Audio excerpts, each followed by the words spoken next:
नमस्कार, फाइटर समाचार में आपका स्वागत है। राजस्थान में विधानसभा चुनावों का रण दिन प्रतिदिन गति पकड़ता जा रहा है। इस चुनावी मैदान में अनेक नेता अपना भाग्य आजमा रहे हैं। बात करते हैं श्री गंगानगर विधानसभा क्षेत्र से, तो यहाँ निर्दलीय प्रत्याशी के रूप में श्रीमती करुणा चांडक चुनाव मैदान में है। समाज सेवी अशोक चांडक की धर्मपत्नी करुणा चांडक निर्दलीय प्रत्याशी के तौर पर भाग्य आजमा रही है। अशोक चांडक द्वारा लगातार 5 वर्षों से लोगों के बीच रहकर कांग्रेस की टिकट का दावा किया जा रहा था, लेकिन पार्टी ने उन्हें दरकिनार करते हुए किसी अन्य को अपना प्रत्याशी बनाया। क्या कारण रहे कि पार्टी ने दरकिनार क्यों किया? अब अशोक चांडक की क्या रहेगी रणनीति, क्या रहेंगे शहर में विकास के मुद्दे, इन्हीं कुछ बातों के साथ आज मिलते हैं अशोक चांडक से। नमस्कार चांडक जी, फाइटर परिवार में आपका स्वागत है। नमस्कार प्रिंस भाई। और चांडक जी कैसे हो? बिल्कुल ठीक है साहब। चांडक जी, आप 5 वर्षों तक लोगों के बीच उनकी सेवा करते रहे, उसके बावजूद कांग्रेस पार्टी ने आपसे किनारा क्यों किया? क्या कारण रहे? पिछली बार आपने चुनाव लड़ा था, कांग्रेस पार्टी ने टिकट दी थी। इस बार अथक प्रयास किए और टिकट के भी प्रबल दावेदार थे आप, उसके बावजूद पार्टी ने किनारा क्यों किया आपसे? मेरे को मुख्यमंत्री जी ने बुलाया था। उन्होंने कहा भी राहुल गांधी जी का डायरेक्शन है कि हम कर्नाटक मॉडल पे चलेंगे और जो सर्वे में आगे आएगा उसी को टिकट दी जाएगी। तो मेरे को किसी ने बताया, 2-5 आदमियों ने, कि दोनों पार्टियों के सर्वे में आप सबसे आगे हो, उसके बावजूद टिकट नहीं देना या देना ये पार्टी का काम है। मैं तो नम्र निवेदन ये कर सकता हूँ कि 4.5 साल तक जो अंकुर जी मिंगलानी हमारे जिलाध्यक्ष जी हैं, उनको जो जिलाध्यक्ष के पद से नवाजा गया, उससे पहले वो किसी पार्टी के फंक्शन में नहीं आए। राहुल गांधी जी आए, गहलोत साहब आए, समय समय पर 200 बसें 300 बसें लेकर अशोक चांडक और उसके कार्यकर्ता ही गए। इतना जरूर मालूम है कि अंकुर मिगलानी ने पिछली बार कांग्रेस पार्टी की जो टिकट मुझे दी गई थी, मेरी उन्होंने खिलाफत की थी। शायद पार्टियों में ऐसा है कि वफादार की कीमत नहीं है, गद्दारों को टिकट दी जाती है, इसलिए उन्हें टिकट दी गई है। आपने टिकट नहीं मिलने के बाद गहलोत से बात की मुख्यमंत्री? क्या जरूरत थी करने की? जब टिकट हो गई तो मैं उनके सामने। कारण आपने मनन कुछ किया कि क्या कारण है ऐसे? मुझे यूँ लगता है कि पायलट साहब की और गहलोत साहब की आपस की लड़ाई जो उनके आदमी हैं उनको लेके खींचतान थी कि वो गौर साहब को देना चाहते थे गहलोत साहब, और पायलट साहब मेरे को देना चाहते थे। मतलब गहलोत पायलट की लड़ाई में आपकी टिकट, 2 की लड़ाई में तीसरे का फायदा। अशोक जी, टिकट पार्टी ने नहीं दी, आप टिकट के प्रबल दावेदार थे, तो अब इन चुनाव में आपने खुद मैदान में न आकर अपनी धर्मपत्नी को क्यों उतारा? क्या कारण रहा कि करुणा चांडक को आपने मैदान में?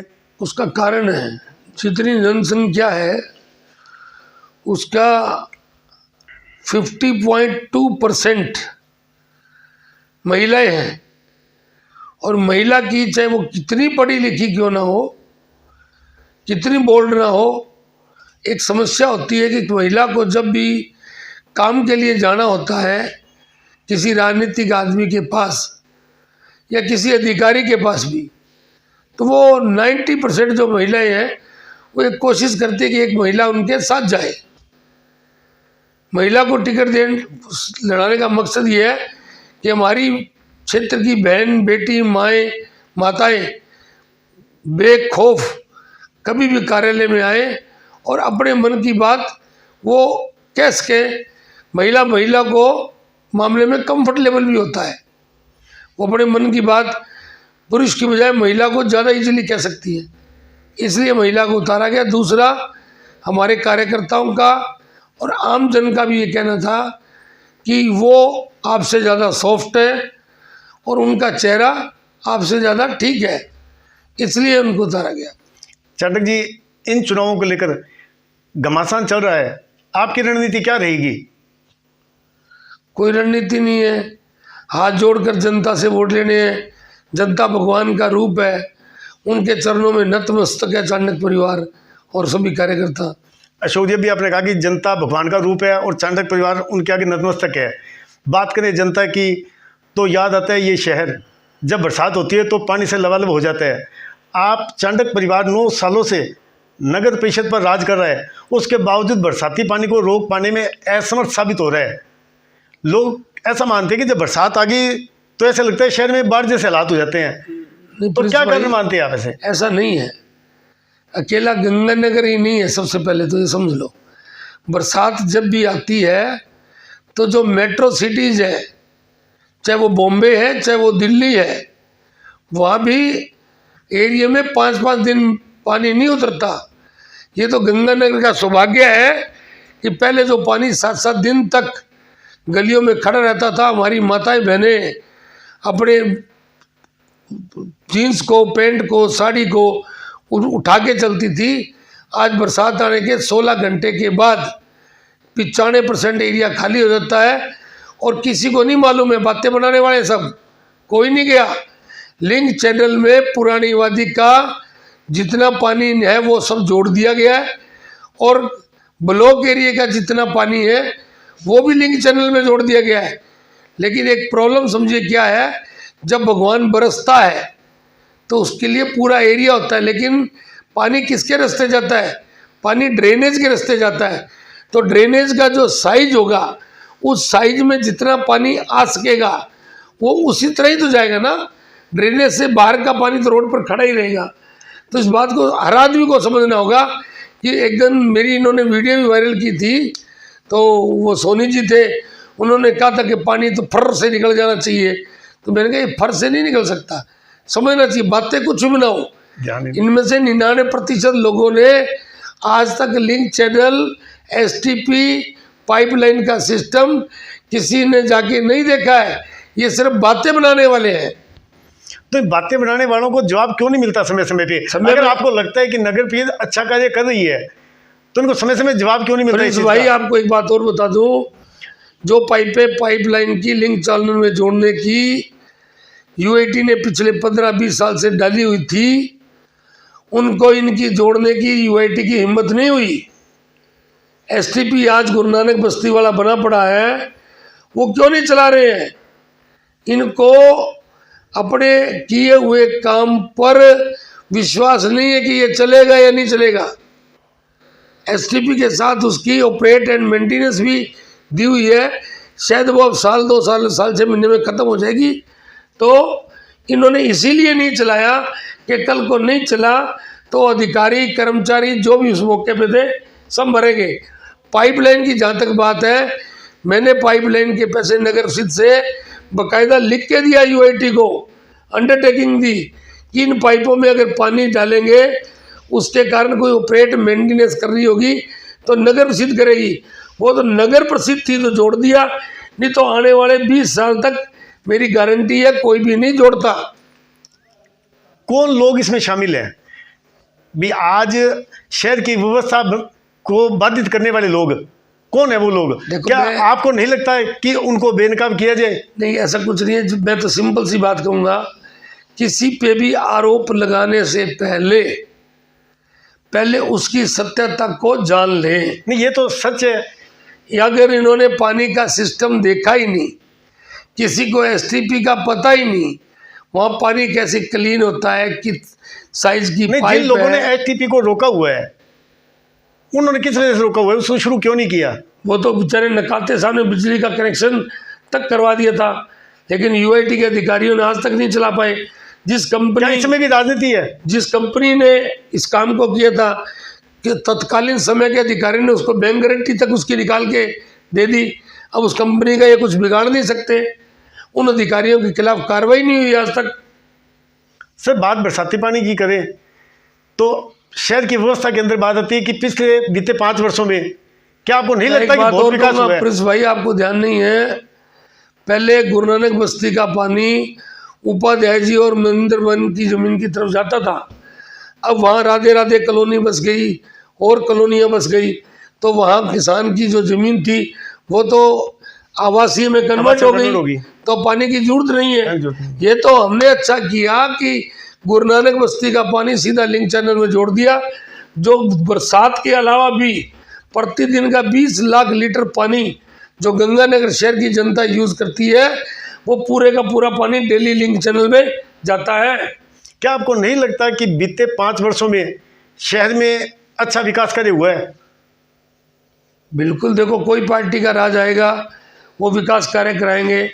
हमारे पास तो एक छोटी सी संस्था नगर प्रसिद्ध है जिसका बजट बड़ा लिमिटेड सा है, हमें कोई एक्स्ट्रा फंड नहीं दिया जाता, उसके बावजूद ही हमने 65 के 65 वार्डों में एक जैसा काम कराया। कम से कम एक वार्ड के अंदर 50 से 55 लाख रुपए का काम हुआ। 110 पार्क है, 110 पार्कों की मेंटेनेंस का काम हुआ। प्रतिदिन के आप ये समझो जो बिजली के पोल है, उन बिजली के पोलों की लाइटें चेंज करना अब किसको गए? बीजेपी के समय में प्रधानमंत्री नरेंद्र मोदी जी ने एलईडी लाइट लॉन्च की थी, और एक कंपनी ऐसी थी एलईडी की जिसके पास 26 स्टेट का काम था। उन्होंने पूरे स्टेटों में लाइटें लगाई थी। उनकी ऑपरेट एंड मेंटेनेंस 7 साल की थी, पर लाइट का उनको पैसा दिया जाता था। लेकिन सरकारें बदली, उनके पैसे नहीं आने से उन्होंने आगे जो सबॉर्डिनेट कंपनी रख रखी थी, आगे उसके सबॉर्डिनेट कंपनी थी, जोन बटे हुए थे, वो लोगों ने काम ही नहीं किया। ये तो नगर प्रसिद्ध थी जो अपनी बिजली के कर्मचारी रख के अपनी खुद की लाइटें लगा के शहर की व्यवस्था को ठीक कर रहे हैं। सच्चाई की ये काम हमारा नहीं है, ये काम उस कंपनी का है जिस कंपनी को ऑपरेट एंड मेंटेनेंस दी गई है। लेकिन आम जनता नगर प्रसिद्ध से उम्मीद रखती है। आज पैरेलल संस्था यूआईटी है, उससे किसी को उम्मीद नहीं है। नगर से क्यों रखती है? क्योंकि जनप्रतिनिधि चुन के यहाँ पर आते हैं और सबसे ज़्यादा वही जनता की बात को उठाते हैं। इसीलिए ही यहाँ पर पक्ष और विपक्ष होता है। आज यूआईटी में जाके कोई क्यों नहीं कहता यूआईटी ने शहर में सड़कों का काम क्यों नहीं कराया? यूआईटी ने उन कॉलोनियों में काम कराया जहाँ एक भी अब शहर में विकास जो हुआ है, सड़कों का निर्माण और भी बहुत कुछ यहाँ के सर, जो मुख्यमंत्री जी ने पिछले राज्य में एमएलए को एक तरह से खाने का लाइसेंस दे दिया था। मुख्यमंत्री अशोक गहलोत ने जी, जितने भी निर्दलीय विधायक थे उनकी बकायदा रिपोर्ट है कि उन्होंने जो कुछ वो कर सकते थे, वो अपने एरिया के मिनी सीएम थे। पीडब्ल्यूडी ने मुख्यमंत्री योजना के तहत पीडब्ल्यूडी को 16 सड़कें एक बार दी और 11 सड़कें एक बार दी, जिनको पीडब्ल्यूडी ने बनाया, जबकि एरिया नगर प्रसिद्ध का था। बनाना चाहिए था नगर प्रसिद्ध को, बनाया किसने? पीडब्ल्यूडी ने। नगर प्रसिद्ध के और पीडब्ल्यूडी के जो बीएसआर है उसमें क्या फ़र्क है मैं बता देता हूँ। जिस काम के पीडब्ल्यूडी को 100 रुपये मिलते हैं, नगर प्रसिद्ध को उसी काम के 60 रुपये मिलते हैं। हमारे द्वारा बनाई गई सड़कों में मात्र एक रोड ही टूटी, जिसके ठेकेदार को हमने ब्लैक लिस्ट कर दिया। पीडब्ल्यूडी के द्वारा बनाई गई रोडें, चाहे वो राधे श्याम रोड हो, चाहे पुरानी वादी रोड हो, चाहे वो 3 पुली वाली बाईपास वाली रोड हो, चाहे ओवरब्रिज वाली रोड हो, ऐसी कोई रोड का नाम तो बताओ जो रोड टूटी नहीं 5 महीने में, 4 महीने में, 6 महीने में। लेकिन बाईपास की सारी सड़कें बनी है, सारी सड़कें बनी है बाईपास की। जितनी अच्छी बाईपास की कौन सी सड़क बनी है बताओ आप? जितनी सारी सड़कें नहीं बनी है। नहीं, एक भी बताओ ना कौन सी सड़क नहीं बनी। शहर में नाथावाली से लेके शिव चौक से लेके टाटिया यूनिवर्सिटी तक बनी है, यहाँ से लेके ओवरब्रिज से लेके पुलिस लाइन तक बनी है। हनुमानगढ़ रोड से पद्मपुर बाईपास तक, हनुमानगढ़ रोड से पद्मपुर बाईपास तक बाईपास कारपेट दिया, ये रोड गिरफ्त की है। आपका ये आरोप है कि इन सड़कों में जमकर भ्रष्टाचार किया गया है। तो वो एक्शन क्यों मरा? एक मुद्दा है। वो जो अधिकारी जिसके 2-2 बच्चे फॉरेन में नौकरी करते हैं, पीडब्ल्यूडी का एक्शन, पीडब्ल्यूडी का एक्शन यादव, उसकी डेथ क्यों हुई, उसने सुसाइड क्यों की? वो पढ़ा लिखा आदमी था, किसी ने जांच नहीं की। आप क्या कारण मानते हो? मैं मानता हूँ उस पर प्रेशर था कि हमें तो इतने पैसे चाहिए, चाहे कहीं से लाके दे। मैंने उस समय भी कहा था कि इसकी जांच होनी चाहिए। सड़कें जो बनी बाईपास पर या मुख्य मार्ग जो बने, क्या उसमें भी कोई लाभ दिया गया किसी को? बिना लाभ के तो खाता ही नहीं है ना, बिना लाभ के तो सिस्टम ही नहीं है। उसमें किसको लाभ दिया गया? आपको सच्चाई बताता हूँ, अगर सड़कों के जितना रुपया सरकार के बीएसआर में होता है और जो डिपार्टमेंट का कमीशन है 10%, उसको छोड़कर अगर ईमानदारी से ठेकेदार भी 10% कमा ले और वो पैसे लगा दे तो सड़क 10 साल तक नहीं हिलती। एक उदाहरण बताता हूँ आपको, सुखाड़िया सर्कल से खिच्ची चौक और खिच्ची चौक से चल चौक रोड बनी थी ना, नगर परिषद के पैसों से वो रोड बनी थी, 5 साल पहले बनी थी जब वसुंधरा राजे जी आए थे। एक भी दाना निकला है क्या उसका? सारा शहर उससे गुजरता है, सबसे ज़्यादा ट्रैफिक का लोड रहता है उस पर। बात आती है, आपने कहा कि नगर परिषद को सड़कों का निर्माण न देकर पीडब्ल्यूडी को दिया गया। बिल्कुल। बात ये आती है कि नगर परिषद में भ्रष्टाचार के आरोप अक्सर लगते रहते हैं।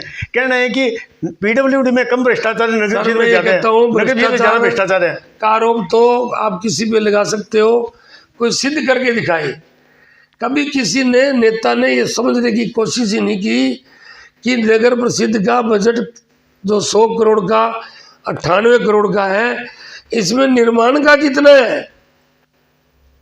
निर्माण तो साल का 5 से 7 करोड़ रुपए का है, 10 करोड़ का तो है ही नहीं। आज तक 50 करोड़ के तो निर्माण कार्य 5 साल में हुए ही नहीं।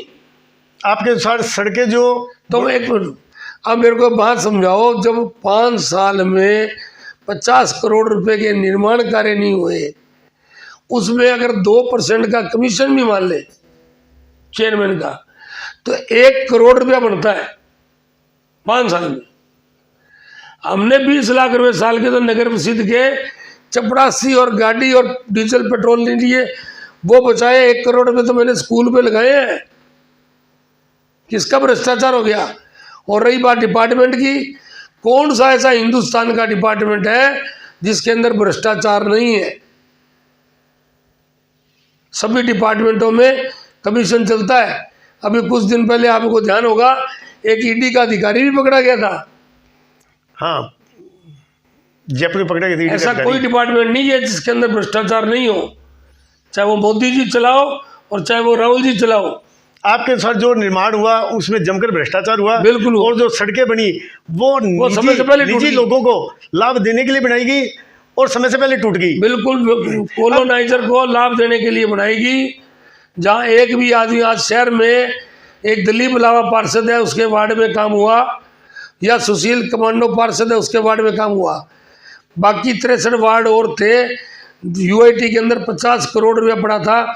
शहर के अंदर जगह जगह सड़कें बैठी पड़ी है। पैच वर्क भी हमने बड़ी मुश्किल से रविंद्र पथ का सीसी का कराया, जबकि होना चाहिए था किसका? कारपेट का। बरसात होते ही सब जगह खड्डे पड़े थे, तो हमने सीसी के पैच क्यों कराए? कि हमारे शहर की जनता को खड्डों से नहीं गुजरना पड़े। हकीकत बात यह भी है कि नगर परिषद किसी भी व्यक्ति से कोई भी रुपया चार्ज के रूप में नहीं लेती है। आज हमारे 75 ट्रैक्टर चलते हैं, 40 टेम्पू चलते हैं जो घर घर से कचरा उठाते हैं। अदर जगह पे लोग 100 रुपये, 80 रुपये, 150 रुपये, 200 रुपये, 300 रुपये पर घर का चार्ज लेते हैं। हम 1 रुपया नहीं लेते किसी से। अशोक जी, सड़कों में भ्रष्टाचार और स्वार्थ और पीडब्ल्यूडी को देने का स्वार्थ, आपकी बात मान लें, लेकिन ये जीता जागता जो मेडिकल कॉलेज है इतना बड़ा, अरबों रुपए की लागत से बनाया गया है, क्या इसमें भी आप स्वार्थ की बात करते हैं? क्या इनकार करते हैं इस बात से? क्योंकि इसमें भाजपा और कांग्रेस दोनों ही दावे करें इस कॉलेज को बनाने के, क्या ये भी गलत है? एक बात समझ लो, सभी जनता को समझ लीजिए, कोई भी पार्टी आती है, विकास कार्य करवाती है, उसको करवाने ही होते हैं, क्योंकि विकास के मुद्दों को लेकर ही अगले चुनाव में वो जनता के बीच में जाती है। जहाँ तक इस मेडिकल कॉलेज की बात है, ये बीजेपी और कांग्रेस दोनों के सहयोग से बना है, लेकिन जो बीडी जिंदल साहब चाहते थे, बीडी अग्रवाल साहब, वो जिंदल ही है वैसे तो, वो मेडिकल कॉलेज नहीं बना। मेरी दोस्ती एम्स बठिंडा में नौकरी, वो डॉक्टर का कोर्स कर रही है, उसकी साल की फीस है कितनी, 4500 रुपये। यहाँ मेडिकल कॉलेज की फीस कितनी है, 60 लाख रुपए। तो ये तो दुकान है सरकार की, यहाँ किसी बच्चे को फायदा नहीं होने वाला। आज कोई कहे कि जी यहाँ का बच्चा यहीं पढ़ रहा है, तो वो तो उसको ज़्यादा से ज़्यादा भाड़ा लगता, बेचारा एम्स में चला जाता, कहीं कलकत्ता चला जाता, वहाँ उसको फायदा हो जाता। 60 लाख भाड़ा थोड़ी लग जाना था। लोगों के माँ बाप अपने, मेरा पीए हेमंत कालिया जी, उसके बच्चे का एडमिशन यहाँ हुआ है, तो उसने अपना मकान गिरवी रख के एडमिशन करवाया है। मतलब प्योर मेडिकल कॉलेज, सरकारी मेडिकल कॉलेज नहीं है ये? नहीं है, ये जनता को मूर्ख बनाया जा रहा है।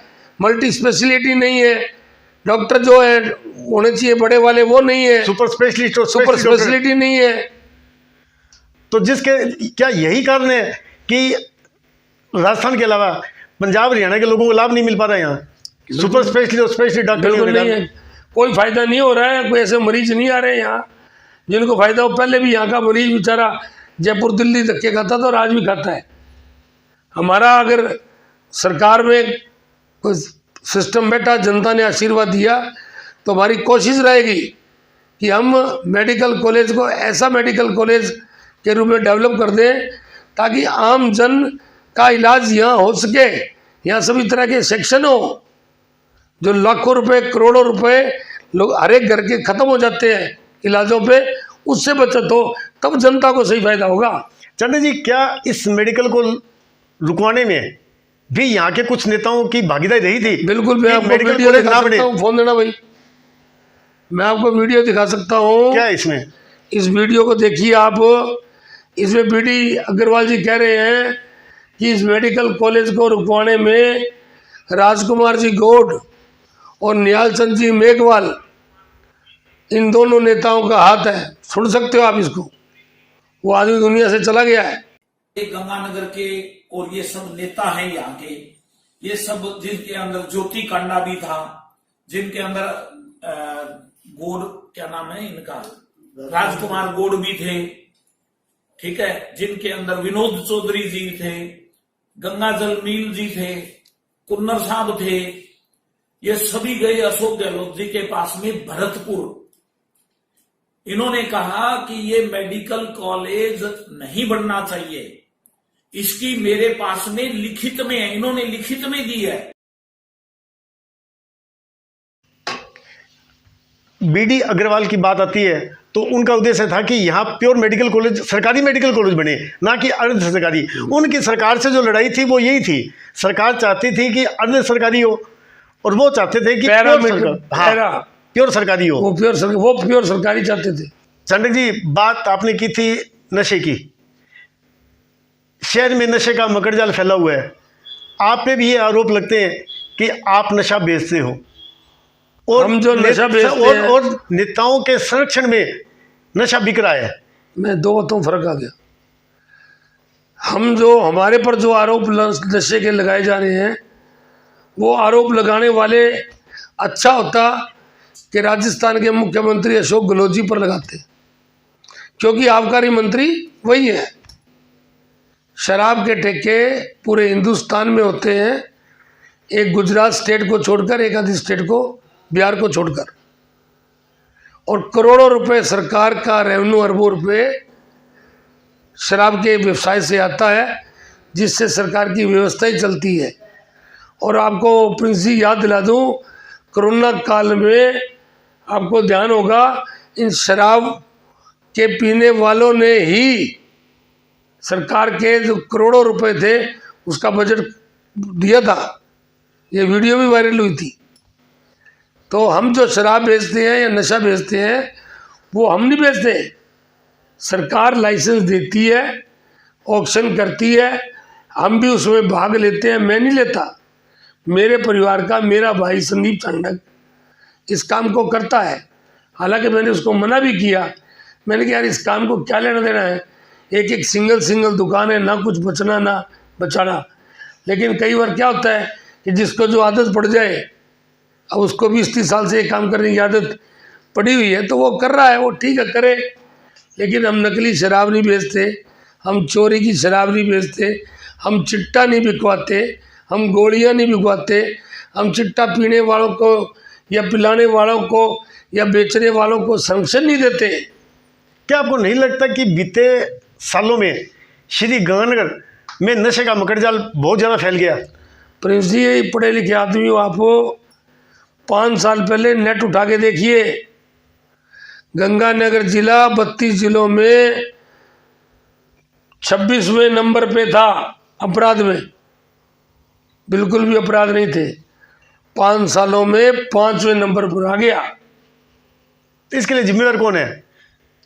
इसके लिए जिम्मेवार है सरकार के चुने हुए प्रतिनिधि, जो पुलिस को काम नहीं करने देते, प्रशासन को काम नहीं करने देते।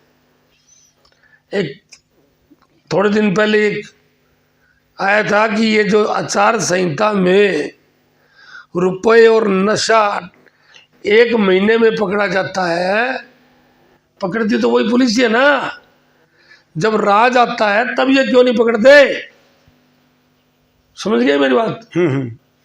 आज किसी राजनेता का कोई दबाव नहीं है, आज पुलिस अपना काम कर रही है तो करोड़ों रुपए का नशा, करोड़ों रुपए नगद पकड़े जा रहे हैं। जब राज आ जाता है तो करोड़ों रुपए का नशा बिकता है, कोई पकड़ने वाला नहीं होता। उसको कौन लोग रोकते हैं? मैंने फ़ोन कर दिया, मेरा आदमी प्रिंस, इसको छोड़ देना, इसके ऊपर कम क्वांटिटी का बना देना।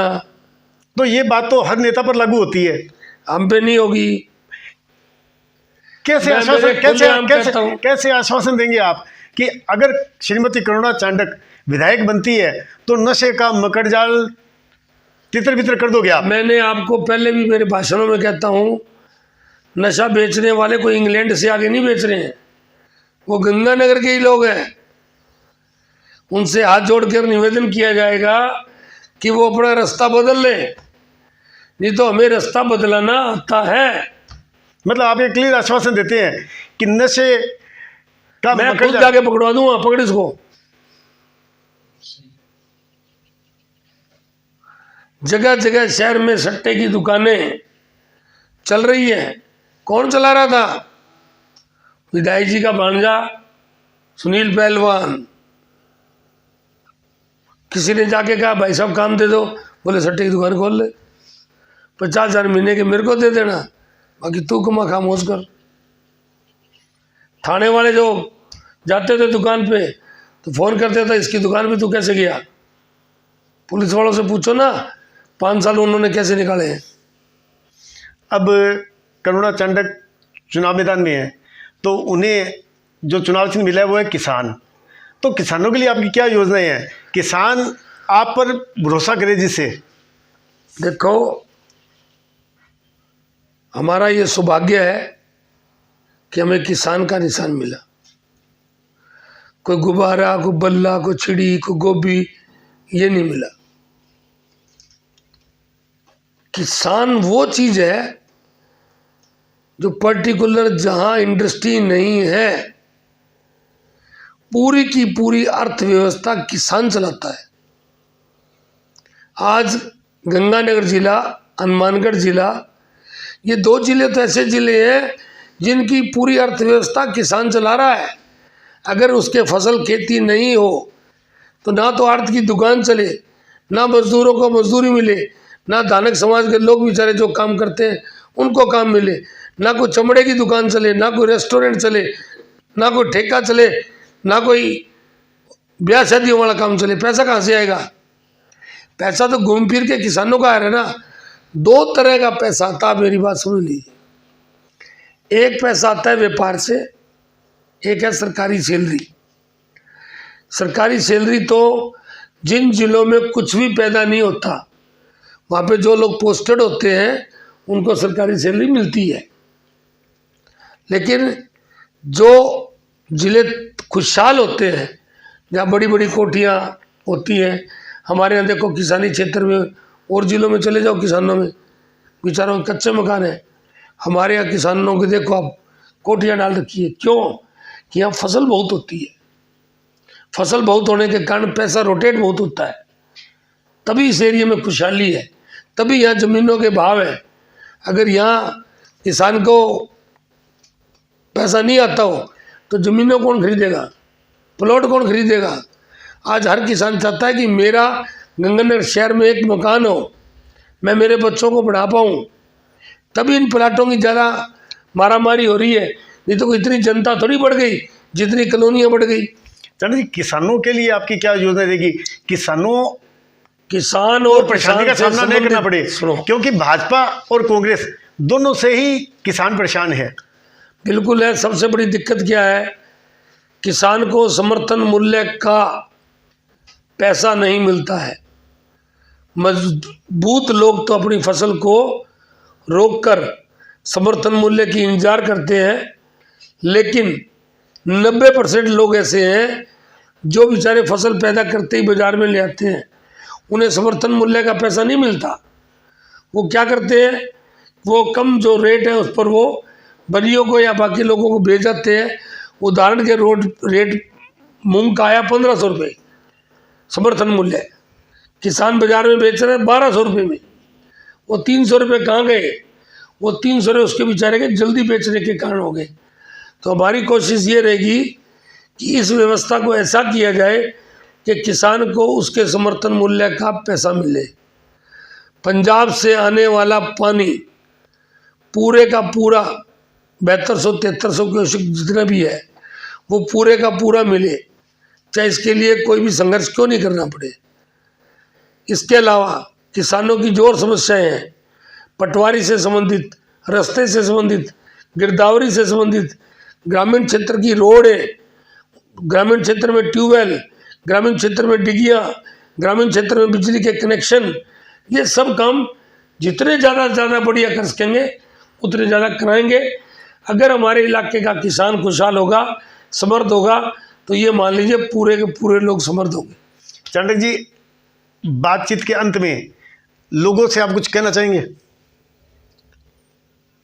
मैं तो सिर्फ इतना कहना चाहूँगा, वोटों का समय है, वोट अपना सोच समझ कर दें। जो लोग 5 साल में आपके बीच में रहे हैं उनको दें, या जो अपॉर्चुनिस्ट है, जो समय पर आकर सिर्फ किसी भी पार्टी की टिकट लेकर कि हमारी पार्टी के इतने वोट तो पक्के हैं, उस आधार पर जो चुनाव लड़ रहे हैं उनको दें। इसके अलावा एक बात और कहूँगा, नीयत जरूर भांपनी चाहिए कि किस आदमी की क्या नीयत है। वो जनता की सेवा करना चाहता है, जनता की समस्याओं को समझना चाहता है, लेकिन ये गंगानगर शहर की जनता है। हमारी बेटी कामनी जिंदल को एक तरह से निर्दलीय होते वोट आए थे, और हमारा शहर तो वैसे भी निर्दलीयों का है। बाकी जो जनता करेगी, सोचेगी, समझेगी, वो सिर माथे है। धन्यवाद अशोक जी, आपने अपना कीमती समय दिया, उसके लिए आपका बहुत बहुत धन्यवाद। धन्यवाद। अभी हम बातचीत कर रहे थे समाज सेवी अशोक चांडक से। आगामी किसी शख्सियत से मुलाकात के लिए फिर मिलेंगे, तब तक के लिए नमस्ते।